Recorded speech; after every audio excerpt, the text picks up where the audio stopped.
Sabana Grande, and one in Temoca. Now, my mother and father met here in the Bronx. People say they were trying to rob each other, but that's a lie. They were from different parts of the island.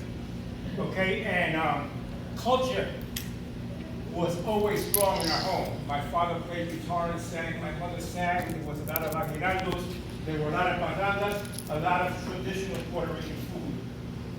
When I was in the first grade, I was asked to draw something to put in the cloakroom. And I drew an indigenous person. It's the first thing I ever drew ever. And it has been part of who I am for always. In the fourth grade, the teacher asked the class, did anybody have indigenous roots? And I said, yes, me. She said, oh, what tribe? I said, well, Puerto Rican Indian. And she scoffed at me. And I hated that bitch forever. I did, I hated that bitch forever. Anyway, yeah, for real. So, this painting here, I was inspired by the great painter Rafael Trujillo. And I guess a lot of us were. And I used 2 vintage Puerto Rican photos, all right, and the semi. What this means that although we were colonized, all right, our culture is strong. It's strong like a mountain. The name of this painting is Mount Semi. Over here, this was an area of Areizga, and I remember going there when I was like 24, and my cousin suckered me into going in there, and it was like ice water, and I thought I was going to die. But anyway,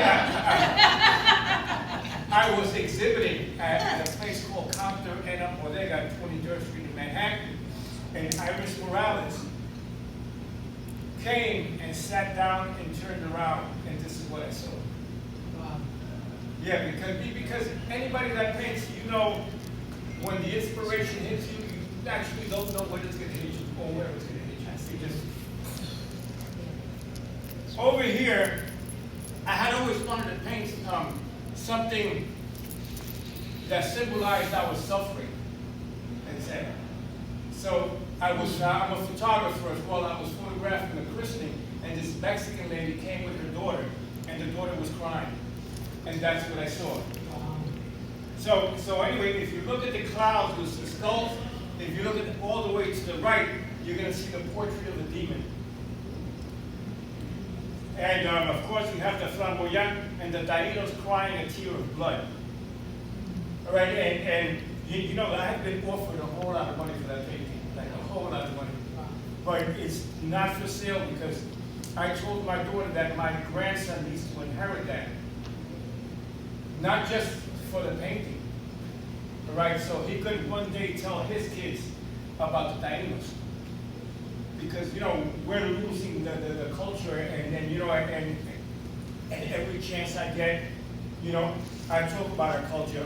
When I first moved to my neighborhood in Brooklyn, the OGs in the neighborhood had no idea who Pedro Alviso Campo was. They had no idea who that was, or Ramon Emeterio Betances.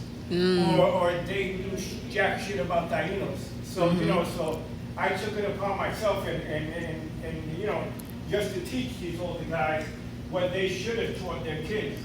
Yeah. And grandkids. Because, we can't lose this, man. This is who we are. That's right.